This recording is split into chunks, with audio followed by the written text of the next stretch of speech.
Welcome back to Majesty Mike, everyone. Today we have Kelly Chase from season 1, Love is Blind. Kelly, welcome to the pod. Hello, thanks guys. Thanks for having me. We're so excited to have you. You have so much going on, so I don't even know where to start, but I guess maybe we can lean into season 1, Love is Blind a little bit. And I just want to ask you, what made you sign up for the show? Well, my story is interesting. So they actually reached out. Well, they reached out to everybody because it was the first season. No one knew it existed. But they reached out to me because they had my file because I had interviewed for Married at First Sight years prior to. Wow. Oh, Okay. Yeah, I didn't do Married at First Sight, but an ex-boyfriend gave them my information for Married at First Sight. Wow. So I think it was like the first season, I think they did Atlanta for Married at First Sight too. So with that being said, I don't think he knew the concept either. He just heard that it was like a dating concept and whatnot. And I don't know. I guess he wanted to help me out. Okay, very cool. that's awesome. I remember in season 1, I had to do a refresh because it was so long ago. It was one of I would say it was the best season because it was the first season that was it Corona during Corona? Yeah, during COVID. COVID. Yeah. Your season really Yeah. got me addicted to the show for sure. But you had mentioned at one point throughout the show that you could see yourself with potentially 3 guys off the bat. I'm just wondering who were those 3 guys? And was one of them Yeah, Kenny? so, yeah, one of them was Kenny. So Kenny was actually my first like person that I dated. Like from like the first date, the first in the pods, the first speed date that I went on, it was him.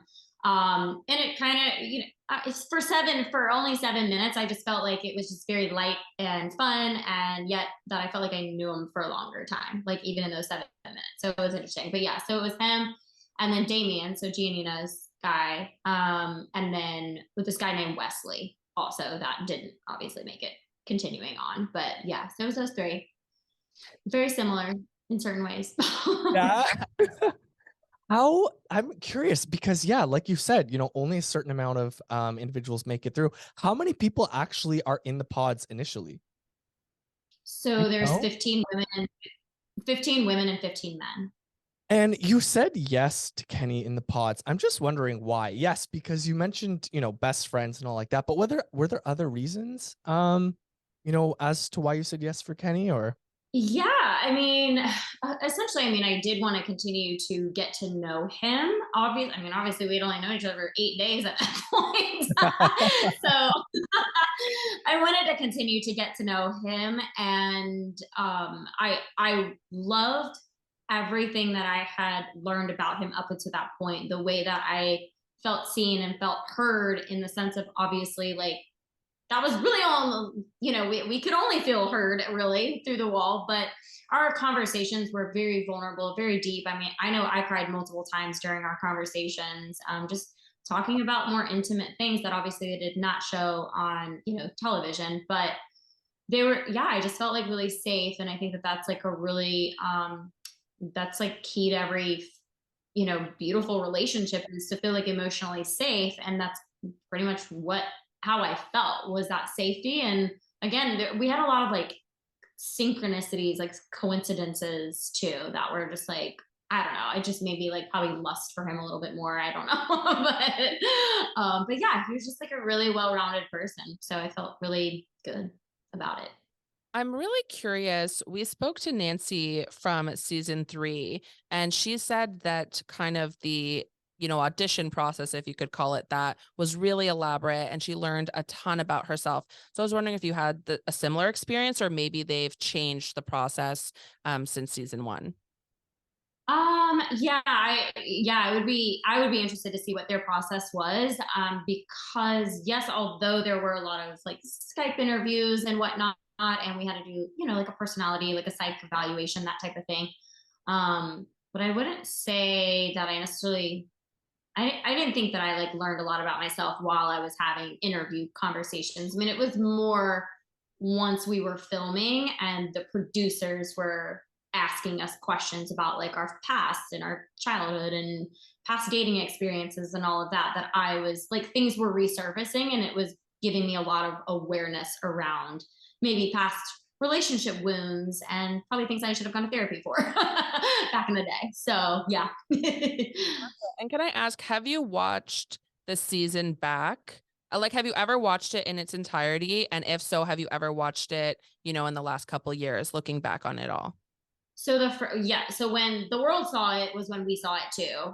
It wasn't like we got like a preview of it. So yes, I watched the entire first season. I would say there were a couple, maybe the last 3 or 4 episodes, I may have fast forwarded some of those to me and Kenny's parts because I was working a full-time job. I had to be at work at like 7 or 8 in the morning, and it aired 3 a.m. Eastern time. So I would wake up at 3 a.m., binge it, so that I would know what people on social media were talking about while I was at work, kind of thing. Because obviously I'm going to be checking my phone, so and checking social media. So yeah, I would like get up and watch it from like 3 to 5:30 until I had to like start getting ready for work, which was absolutely insane and crazy. But yeah, so those last few episodes, I was like, I want to know what's going on with me and Kenny too. Like, what did they actually produce?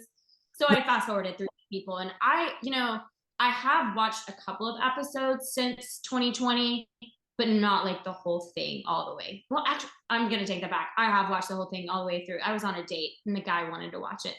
Oh. That's crazy. Yeah. Yeah, that was crazy. I was like, wait, what? He's like, yeah, I want to see it. I want to know. And I'm like, okay. What happened to that date? Yeah, what happened?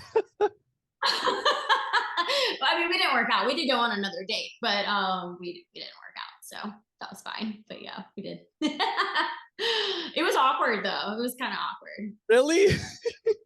Yeah, not because of the guy like watching it. It's just because it's probably something like, although I've worked with like therapists and coaches around certain things, like it's very emotionally heavy still, like kind of PTSD-ish in a sense. So I would say like I felt myself getting emotional watching it with this guy that I was on a first date with, and I was like, I don't love that. I don't know if I could ever rewatch a show if I was ever on a show. Yeah. I don't know how I'd feel about I that. don't even like to watch the pod or have someone listen to the pod. Rewatch the pod, yeah. Yeah, Interesting. that's true. What did you think of Kenny when you first saw him, when the doors open? I thought he was an attractive man. I was not like, oh my God, he's so good looking. That wasn't my initial reaction. I thought he was an attractive man. I just was not attracted to him the way that I am other guys. So, and are you but then it's me. We're acquaintances. I mean, we're cordial with each other. He's married now, so it's not like we're like texting each other or anything. I mean, if there's something that we have to do that, around the show stuff, obviously we would get in touch with one another. But outside of that, no. I mean, he's living his life and I'm living mine. So. Right. But what about initially? Like, can you just kind of give us an idea of like, filming was done. Obviously, things didn't work out at the altar. And where did you guys kind of leave it from there? I imagine you had a conversation off camera and maybe attempted a friendship at that time or tried to continue dating. Yeah, so we kind of had a mutual understanding that if we didn't get married, we were going to date. And the last day of filming, so the last day of like us filming was our last interviews, with production, individual interviews.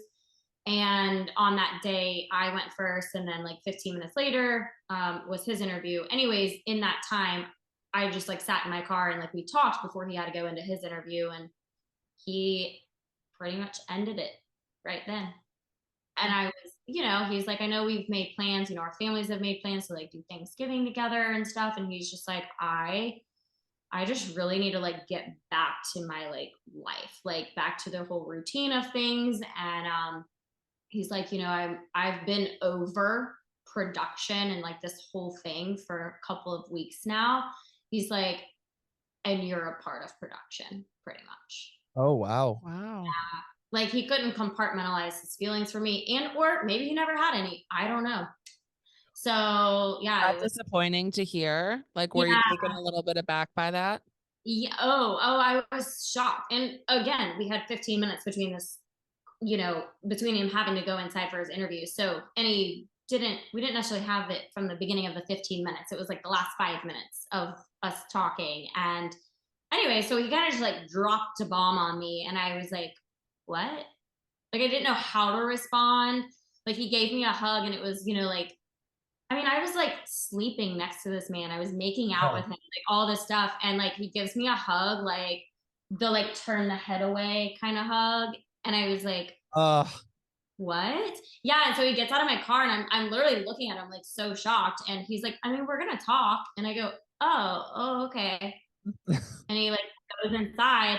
I didn't see him for a few weeks because I was just like, I mean, we broke up technically. I mean, we broke up, and I was devastated. I remember going like the following weekend with some friends to an event, and they knew I was just like I was not there. I was not present with them. I was thinking about him. I actually wound up texting him that like one of the nights. And I was just like, I need closure. Like, I don't understand. Like, why don't you want to continue to date me? It was just, I hated being rejected. I got rejected. So, essentially, but yeah, so it was really awkward for a while. I sent him a handwritten letter. Yeah, I wrote him a letter like a few weeks afterwards, and not like, I'm so in love with you. It wasn't like crazy psycho, although he probably perceived it that way. But it was just like, I was loving the man that I was getting to know, and I would really like for us to have a chance at this. Like, so much about me. Like, I literally shared my heart with you, and like my ins and my outs, deepest, darkest, weaknesses, everything. And I was just like, I just want to see this through, and like actually try to date without cameras and all of that, and see if it could work. And I never heard from him. Like, not even like a text to be like, I got your letter, nothing. Like, and so I was like, okay, that's that, and I just kind of had to like bury my feelings and move on. And again, I did work with a mindset coach a little bit later, and we discovered, and this really did help me, but she was like, are you actually in love with him, or are you feeling the pain of being rejected? And I was like, I'm feeling the pain of being rejected, because you're right, I'm not in love with him. Right. So it did help to heal and move things along. And then probably months later, I mean, I had things of his, like a stuffed animal t-shirt, like I had things. And I think like one of his like high school or college rings or whatnot. And anyway, so I messaged him like a few months later, and I was like, hey, like, I know I sent that letter and everything. I said, but it's all water under the bridge at this point. I'm not going to like bring it back up. I have your things. Do you want to come get them? Do you want to meet me somewhere and come get them? And he came over and stood in my foyer, and we had a little small talk, and that was that. And he was on his way. And I didn't see him again until we filmed the reunion. Okay. Was he going to say yes? Did he ever mention that? Did he ever discuss that with you? Yeah, no, he was not going to say yes. Okay. Really? That's shocking. Watching it as a viewer, it really felt like he was going to. 1,000,000%. Yeah. No, he wasn't. I had like, it was a couple of days before our wedding, and I was actually, production, not that they're like manipulating you, but they're helping you to see different perspectives and whatnot. And they definitely had me questioning my decision, like, because I was like, guys, like my head and my heart are not connecting. I don't know what it is. I said, because yeah, he's a great guy, our families get along, like it's an awesome relationship. I said, but something's not right, something doesn't feel right. And they were like, yeah, but people, because I kept using all the excuses, like, well, my mom wasn't there to pick out my wedding dress, I didn't have a proper like bridal shower and all these things. And they're like, yeah, but people like elope and get married all the time, like you don't need those things. So they're just basically excuses. But anyway, so it was like a couple of days before our wedding day, and I call him and I was like, are you sure like you don't want to get married? Like, because I mean, like, why not? And he said it like sternly, like 3 times. He's like, we are not getting married in a few days. And I was like, but are you sure? You just tell him what you think you want me, like what you think I want to hear. And he's like, Kelly, we're not getting married. And I was like, okay, but are you sure? You kind of touched on one of my next questions, which is something I asked Nancy as well. Had you guys agreed to get married, or had that been your real wedding day, do you feel like you would have been robbed of the wedding planning experience as a bride? Yes. Yeah. Yeah, I do. You guys don't have a ton of say and everything. I mean, the little things, but like you obviously don't get the full, like you said, a traditional bridal shower and I don't know, the bachelorette with, your own friends and family and that kind of thing. Correct. Yeah. Yeah. I definitely would have felt robbed. And I think that was a part of it. It's like, although I'm not one of those girls that, like has a scrapbook of like her wedding day, I do still have an ideal image of how I want things to go, And so. on a personal note, if you were to plan your wedding, I know you said you're not kind of one of those girls. Could you just kind of give us a brief overview of what you would want that day to look like? Is it anything similar to that or beach wedding? What would be your ideal wedding? Yeah, I'm very much an outside girl, so it rained on Kenny and I's wedding day, so definitely it wouldn't have been outside. But yeah, I would have liked an outside, not necessarily a beach, but just outside, outdoor. I would have had a different dress. I didn't love the dress that I had on either. Like just obviously my friends, I would have had more maybe different, not different, but more bridesmaids. I don't know, it would have everything would have been different about it. I really like, even although we had a gluten-free cake and which I needed some gluten-free, I would have had a different, like I would have had like a chocolate gluten-free cake. Like there were certain things that I would have done, and how it was decorated. I mean, yeah, we got to choose like our colors and our flowers, but like you had like 12 hours to pick this stuff, not like months. Yeah, maybe I'm exaggerating. Maybe it was a little bit more than 12 hours, but still, it was not a long time that we had to like choose all of this stuff. So it was just very rushed. And I was like, no, give me time. I need more time. Totally understand. For what it's worth, you were a very beautiful bride. Yeah, Thank you. 100%. Yeah. How is the dating scene today? Are you on the apps? Are you meeting people? Are we talking to anyone? Um, yes and no to all of that. I have entertained. I'm like a seasonal app person, meaning I get really busy with work stuff, and then I just don't have time to do the dating thing. Yes, I'm a social person, so I will go out and about, and that's how I really want to meet someone anyways, is out doing something versus on an app. But I'm not limiting myself. So, but when I'm feeling like my career and everything is in a really good place, then I'm like on this high and will entertain the app again. So I may meet a few people, but it's so funny because it's kind of like if you don't ask me, like if you don't take me from the dating app to like go meeting up in person quickly and we're doing this back and forth banter, one, I'm getting bored. Two, I probably have something career business wise come up and I'm like, well, I'm not available now to go on it. And that's happened. Like I've actually had some decent dialogue with someone, but it stayed in the app a little too long. And they're like, oh, can we like go do something this weekend? And I'm like, actually no, like I have like I already have plans, and then I'm going out of town the next weekend for something, and so it'll be like 3 weeks, and by that time like it's just dead. I was like, if any of these guys can like continue to just like text and contact me like that way, like then they're hanging on, like they may be a true one, but it hasn't happened yet. But with that said, I have dated. I guess I have experienced a situationship since Love is Blind aired. So that kind of kept my emotions tied up a little bit, I will say, but has ended. And so I'm just kind of doing a little healing from that right now too. So we'll see. If Netflix approached you, and I don't know if they have, but would you go on another dating show, another reality show, like The Perfect Match or something? Um, yes, well, I'll say this. Yes, because I am open to any type of opportunity. I really am, because I don't know how I'm gonna meet my person. And two, I love being on camera. So like for the fun of it, yeah, I would do it.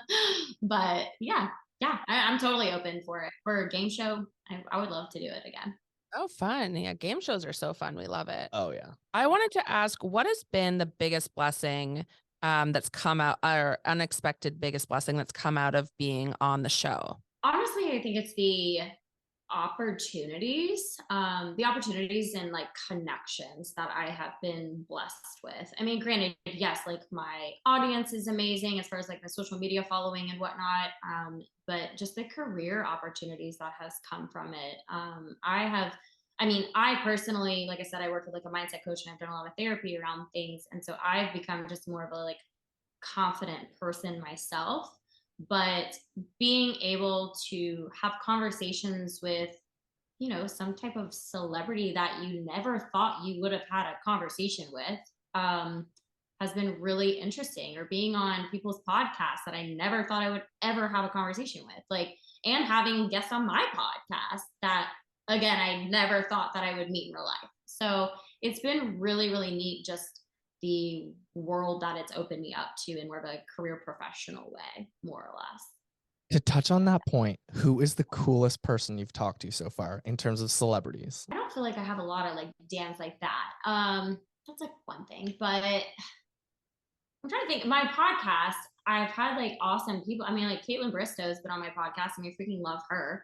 Mhm. Yeah, there's a mental health advocate or mental health like psychiatrist who's like a celebrity. He Justin Bieber's psychiatrist, more or That's less. amazing. Yeah, he's coming on my show in a few weeks, Dr. Amen. So I'm like really excited to have him on, and just talk all about mental health, because I'm a really big mental health freak. But I don't know. You put me on the spot, and I'm like, who else has been on my podcast? But just in general, just a lot of people that you really enjoy getting to chat with. Yeah, absolutely. Absolutely. I mean, even like my castmates, I mean, having, you know, Lauren and Giannina and Blake Horseman from Bachelor, they've been on it. And they're just adorable. And I love just getting to know both of them better as people, you know, as humans, and their backgrounds and everything has just been really neat as well. So yeah, I had Annalyn McCord. That was like probably one of my favorite episodes.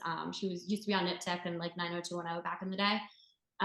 But yeah, she expressed a lot of just very personal things around mental health and mental illness, that, you know, her own personal story. And it was just very transparent, very real, raw, and vulnerable. And I didn't realize that she was going to go that far with me and go that deep. And it was just really, really eye-opening, and a beautiful experience. So I loved having her on, for sure. Absolutely. I think the more people that share their story in whatever direction is powerful for the world. I want to circle back to your podcast because we have tons of questions.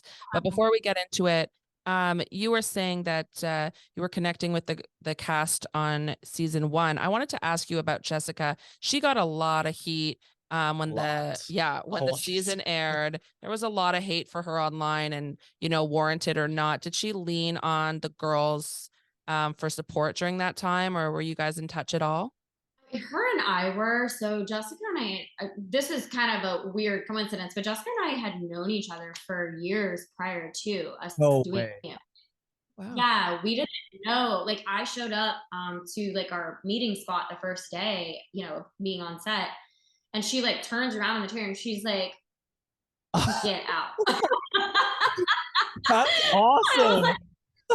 Yeah. And so I was like, oh my God. And it's so funny because only one of our mutual friends knew that we were both doing it, but she didn't tell either of us. She gave us both a spray tan. And so she knew why we were both like, because my friend was like, why are you getting a spray tan? I was like, oh, I'm going on a TV show. But she didn't tell me, nor did she tell Jessica that we both did it. Anyway, so yeah, when we got there. So that was like really cool. But so yeah, I would say, but at first, I was probably that first like week after the first round of episodes like came out.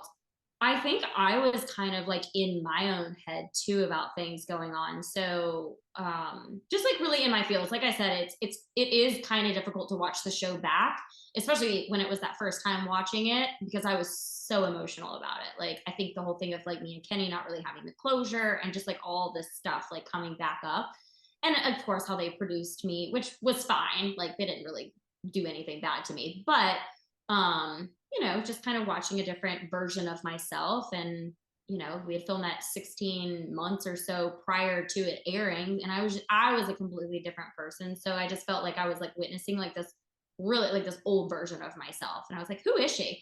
But with Jessica, to circle back to that, I think because I was dealing with my own internal dialogue, I didn't really support her as much in the very beginning. But then a mutual friend of ours from Bachelor, who had been on The Bachelor, she reached out to me and she was like, hell, like, they're reaming her a new asshole. Like, you, like, like I would at least like do something, like show a picture, like do something on your social media to like tell the world like stop beating her up and she's actually a really good person. And I was like, oh my God, yeah, like thank you for telling, like thank you for encouraging me to do that. You know, I've just been so in my own head about me and my own experience. I wasn't even thinking about anyone else. But then yeah, so that was kind of like the catalyst to help me like reach out to Jessica, make sure she was doing okay, which she was not. She wasn't doing okay, and I hate it for her. I mean, the show should have offered us therapy, like, and mandated it. Not offered, they should have mandated it 100%. I agree. And they I didn't. agree. Yeah, yeah. When you guys, I mean, you said you guys saw the show. When we saw the show, the world absolutely shit on Jessica. Like the memes, everything. It was absolutely wild. I felt so bad for her. It was crazy. Oh yeah, it Absolutely. World was. really shifts from like everybody's like on board with Yeah. this non-bullying thing, Yeah. very selectively. You know what I mean? And then there's other times where like everyone's on board with just totally, tearing someone down and just forgetting that there's like a real person Person. behind the screen. Oh yeah, I mean, I think reality TV is totally real, and yeah, there are parts of it that are real. But I mean, even with me, like I said, like they did create a narrative about Yep. my character to make the ending look, to tie it all together, So although they didn't make me a villain per se, I mean, yeah, the last episode when I said no at the altar, I became kind of a villain, but not really. Like, I mean, I feel like Jessica was villainized the entire time, and it was just, I mean, to the point that our friends, like some of our mutual friends were questioning who she was. Oh And wow. we're we've all known her for 5, 10, 15 years. And for us to be like watching that, like I even was like, oh gosh, like, at some points, but I'm like, wait a second, like that's production doing that. Like they're splicing pieces together. They're making this, they're creating this narrative. And it was just, yeah, like I had to like slap myself a couple of times, be like, Kelly, no. And even like now, Sure. because I've like, obviously I know how production works, like watching season 2 and 3 in any reality show, when I start to like get manipulated by the production, I kind of have to like give myself a check again and be like, Kelly, it's just production. Like you don't know what's really going on. So yeah, but yeah, I hated it for Jessica. I mean, I know that she was in a very dark place. So Well, we hope she's doing well. It's been a couple years now, but yeah, that was unfortunate, unexpected result of season 1 for sure. Mhm. absolutely. Why don't why don't we dive into your podcast? I am so excited to talk about your podcast. I've listened to a couple episodes, especially your more recent ones. So why don't you tell our listeners, what your podcast is and how they can get involved and where they can find it? Yeah, absolutely. So Chase Life with Kelly is the name of the podcast. It's a play on my name, Kelly Chase Life with Kelly. You can find it, you can watch it and listen to it on YouTube. You can listen to it on Spotify and Apple Podcasts and any other streaming platform where you can listen to podcasts. It actually kind of got its name. I mean, Chase Life with Kelly is my brand. It's my business name as well. I got certified as a health coach back in 2013, and it's just kind of evolved over time, the meaning of it.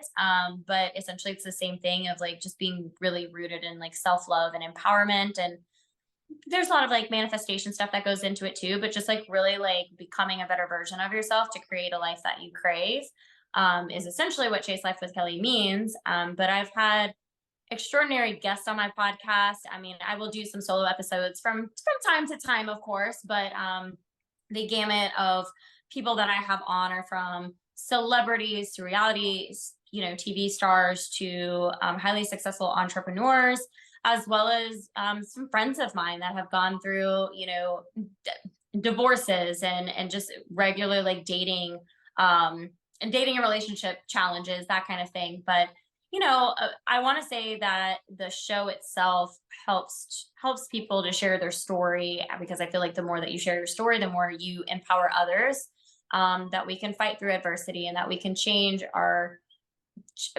narrative for ourselves. We can take things that of heartache and heartbreak and hardships and challenges and adversity and really turn them into gold and help inspire other people through what we've been able to go through. And it helps others feel less alone. And it is just a part of, healing ourselves as well. So I would say like the show and all the guests, they're rooted in like self-love and just really creating their own path in life and wanting to really empower others to do the same.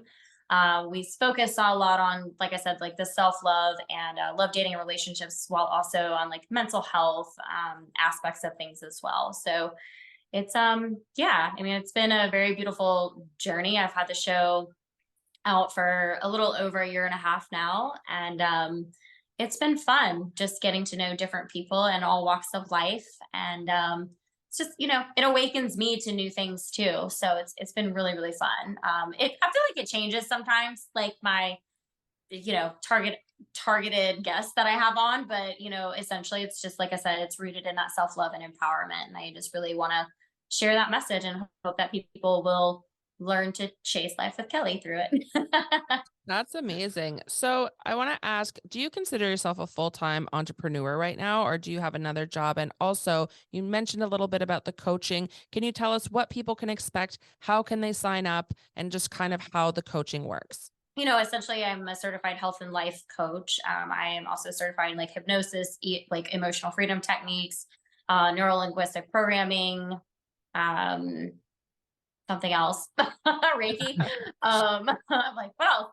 But yeah, I as a health and life coach, I focus on all parts of someone, meaning that, a lot of people, when they may think of a health coach, they may think, oh, she's going to give me some like diet plan and some exercises to do. And I'm like, no, I'm not.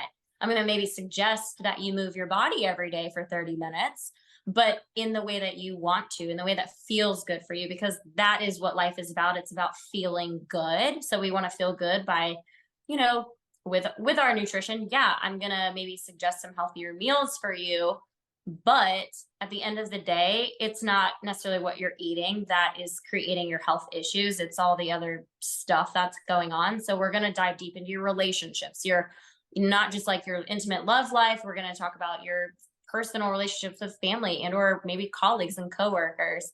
What does your work environment look like? What does your financial health look like? So we dive into money mindset. Are you working at a career that is burning you out completely? Are you even passionate in it? So we look at literally all facets of your life. If you are an entrepreneur too, we're going to help strategize some things in your business, because obviously I've been doing the business world for a little while now, so I can do that too.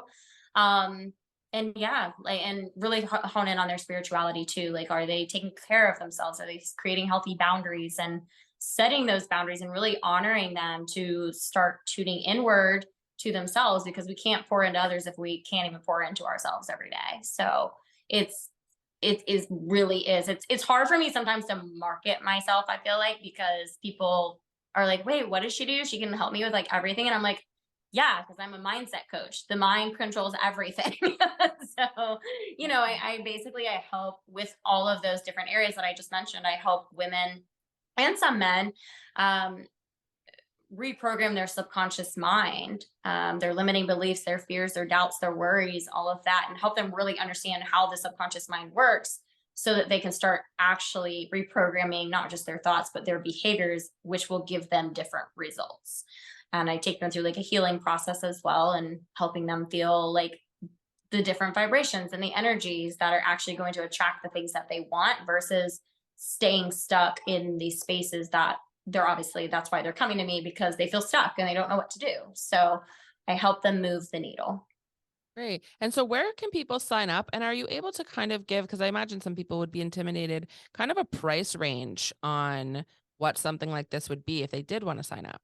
Yeah, absolutely. So they can go through my Instagram. I have my link tree like in my bio. So the link in my bio, they can find the ways to work with me. They can go to my website. It's chaselifewithkelly.com. But also, like, as far as the prices, I have an array of things. I mean, obviously, my free outlets are the podcast, posts, my content that I create on social media. That is where you're going to like have the free content. as well as I have lower tiered, lower priced digital courses that people can go through. So there's one, it's called Rejection to Redemption. It's helping you to become the version of yourself you actually kind of want to attract.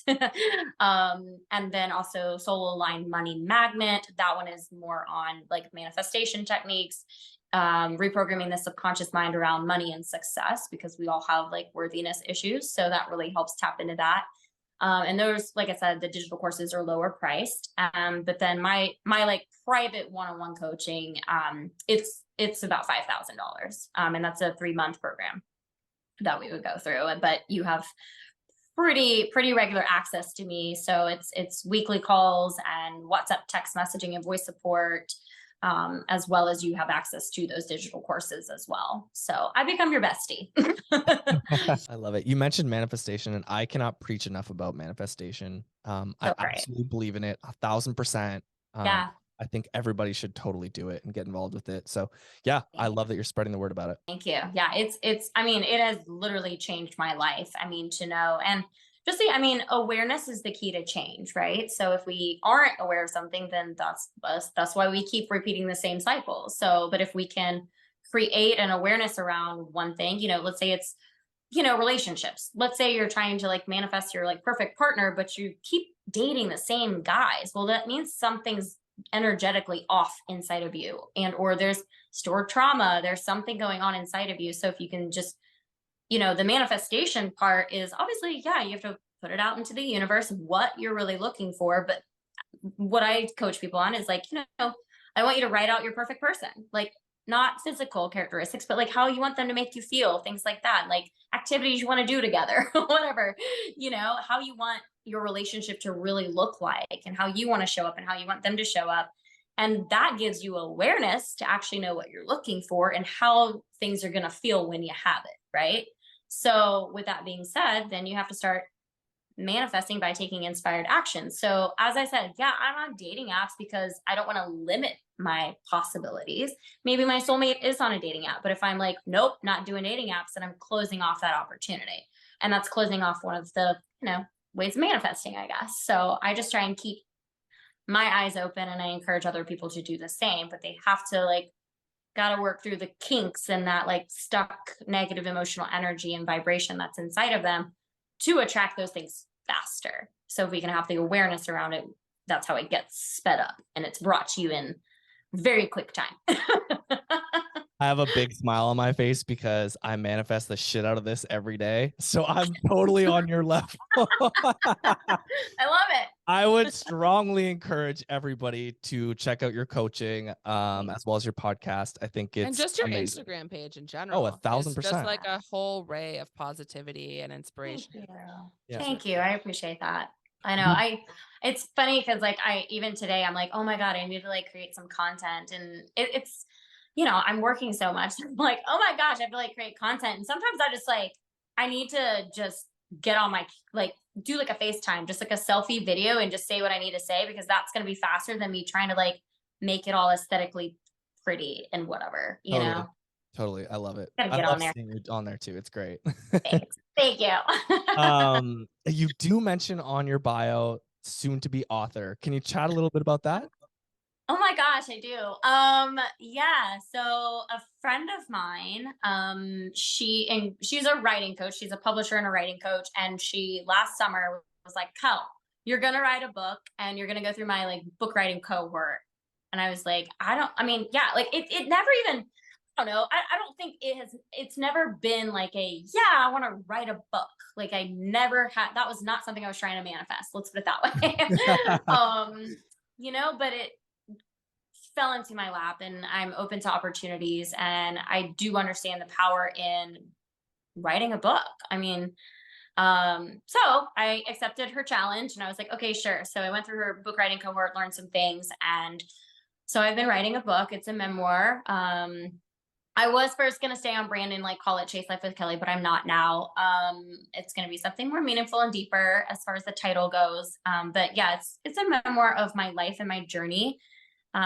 Because I've been through, I've had just a gamut of different challenges, and that I want to share my journey and continue to share my story, because like I said, I think that it can resonate with particularly a lot of women in general, from dating. And of course, like, I will definitely share things on Love is Blind in there, because that was such a huge catalyst for my spiritual awakening and my self-love journey altogether. So I will definitely hone in on things.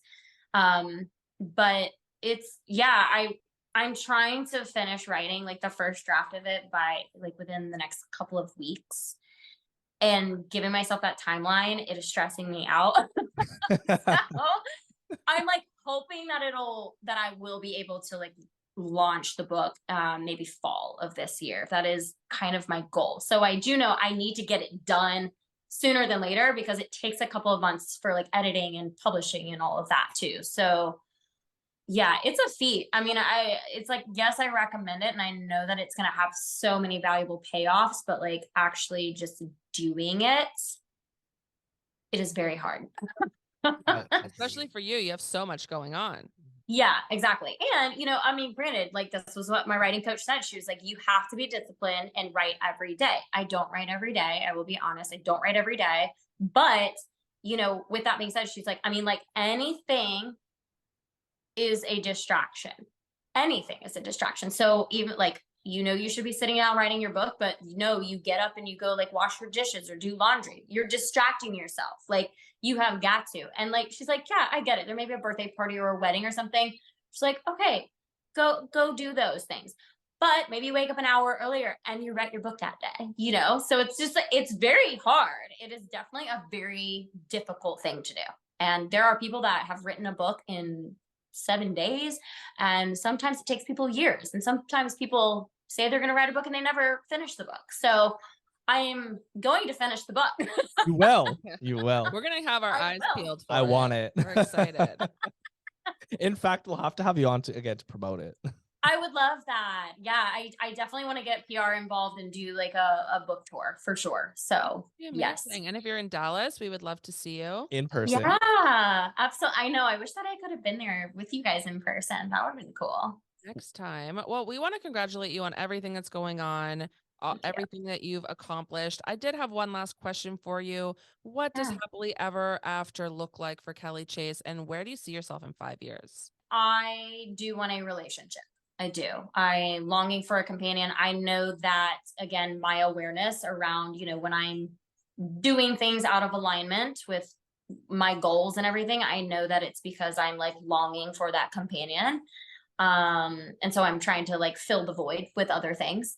So with that being said, I mean, my happily ever after is having a beautiful relationship and having kids one day. I mean, I want to, in 5 years, at least have one child.